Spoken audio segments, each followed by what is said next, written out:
জিন জাতি যেহেতু অদৃশ্য, তাই আমি মহান আল্লাহর বান্দা হিসেবে তাদের কোনো ক্ষতি করার অধিকার রাখি কিনা? দুষ্ট জিন যদি আমার ঘুমের মধ্যে বিরক্ত করে বা অন্য কোনোভাবে ক্ষতি করে, তাহলে পরিত্রাণের উপায় কি?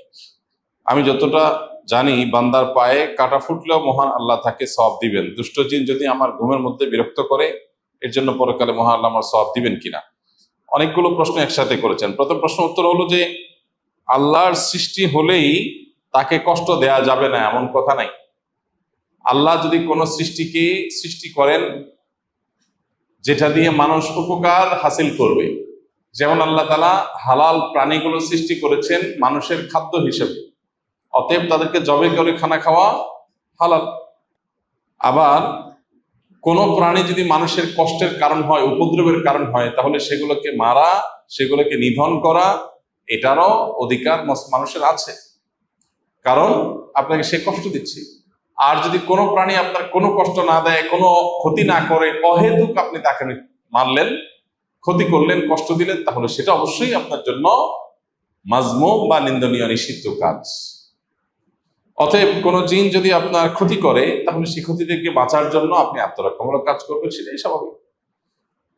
আর মানুষের ঘুমের মধ্যে, ঘুমের বাইরে যে কোনো মুহূর্তে দুষ্ট জিনের উপদ্রব যদি হয়, তাহলে তার আত্মরক্ষার জন্য নবী করিম সাল্লাল্লাহু আলাইহি ওয়াসাল্লামের শেখানো আমল আছে, তিনকুলের আমল আছে, অন্যান্য যে সমস্ত রক্ষা কবচ আমল আছে, সেই আমলগুলো আমরা বেশি বেশি করবো ইনশাআল্লাহ।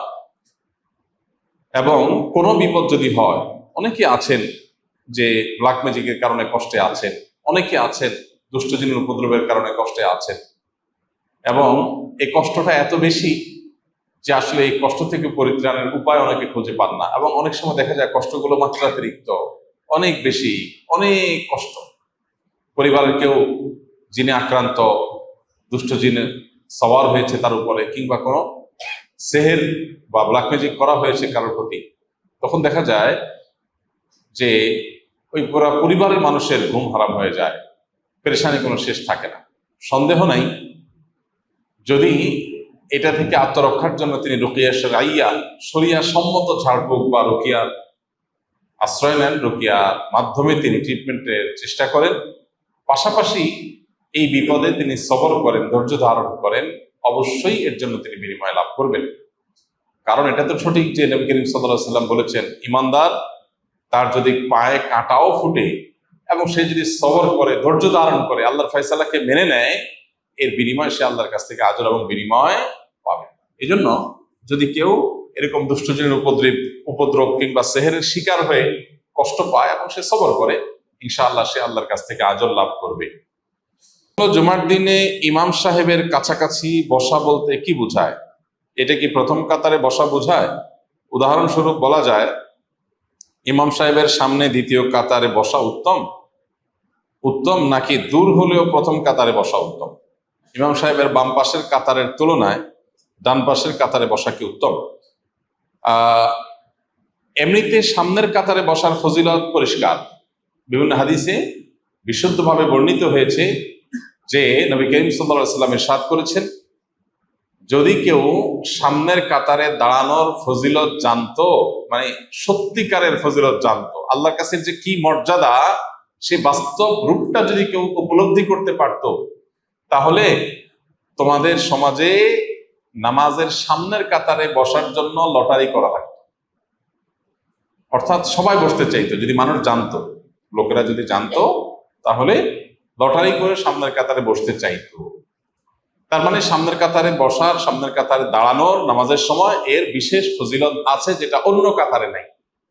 এই জন্য আমাদের সবসময় চেষ্টা থাকবে সামনের কাতারে দাঁড়ানোর, সামনের কাতারে বসার। আর সামনের কাতারে বসা বা দাঁড়ানোর জন্য আগে আগে আসতে হবে, পরে এসে মানুষকে ঠেলে ঠেলে সামনের কাতারে যাওয়া প্রশংসনীয় কাজ না। আগে এসে নামাজের জন্য প্রিপারেশন নিয়ে বসে থাকতে হবে, নামাজের জন্য অপেক্ষা করাটাও নামাজের মতো সওয়াব। কিন্তু জুমার দিনের যে ফজিলত, প্রতি কদমে যে 1 বছর ইবাদতের সওয়াব দেওয়া হবে মর্মে একটি হাদিস বর্ণিত হয়েছে জুমার দিনে, সেটা কাদের জন্য? সেটা হলো ওই ব্যক্তির জন্য যে ব্যক্তি কয়েকটা কাজ জুমার দিনে করবে। তার ভিতরে একটা হলো মান বাক্কারা ইয়াউমাল জুমআতি ওয়াবতাকার ওয়া গাসসালা ওয়াগতাসাল, যে ব্যক্তি জুমার দিন আগে আগে ঘুম থেকে উঠবে, আগে আগে আসবে জুমায়, এবং গোসল করবে, উত্তম রূপে গোসল করবে, ওয়াদানা মিনাল ওয়ামাশা ইলাল মসজিদি ওয়ালাম ইয়ারকাব, পায়ে হেঁটে মসজিদে আসবে। পুরা পায়ে হেঁটে আসা সম্ভব না হলে গাড়ি ধরে পার্কিং করে বাকিটা পায়ে হেঁটে আসবে। ওয়াদানা মিনাল ইমাম ওয়ালাম ইয়ালগু, এবং ইমামের কাছাকাছি এসে বসবে এবং অহেতুক কোনো কথা কাজ কিছু করবে না, খুতবা চলাকালীন বিশেষ করে মনোযোগ দিয়ে খুতবা শুনবে। তাহলে সে ব্যক্তির প্রতি কদমে 1 বছর ইবাদতের সওয়াব দেওয়া হবে। রাত জেগে ইবাদত, দিনে রোজা রাখার সওয়াব দেওয়া হবে। অনেক মুহাদ্দিসরা বলেছেন, যত আমলের ফজিলত কোরআন হাদিসে আছে, দুনিয়াতে এর চাইতে বেশি ফজিলতপূর্ণ কোনো আমলের কথা কোরআন বা হাদিসে বর্ণিত হয় নাই। এই জন্য জুমার দিন সবার আগে 1 নম্বরে যে ঢুকে তার যে মর্যাদা, সেটার কারণ নাই।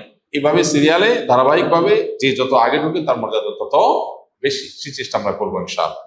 এই হাদিসে বোঝা যায় ওয়াদানা মিনাল ইমাম ওয়ালাম ইয়ালগু, এখান থেকে বোঝা যায় ইমামের কাছাকাছি বসবে। এখানে কাছাকাছি বসাটা মাকসাদ,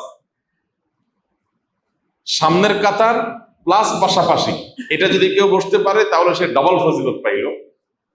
আর যদি সামনের কাতার না হয় কিন্তু কাছাকাছি হয়, তাহলে জুমার দিনের মধ্যে এই ফজিলতটা সে পাবে, ইমামের কাছাকাছি থাকা। আর সাধারণ অবস্থায় অন্য যে কোনো নামাজে যে কোনো ওয়াক্তের জন্য মূলত প্রথম কাতারের ফজিলতটাই হলো মেইন, কাছাকাছি হওয়ার চাইতে।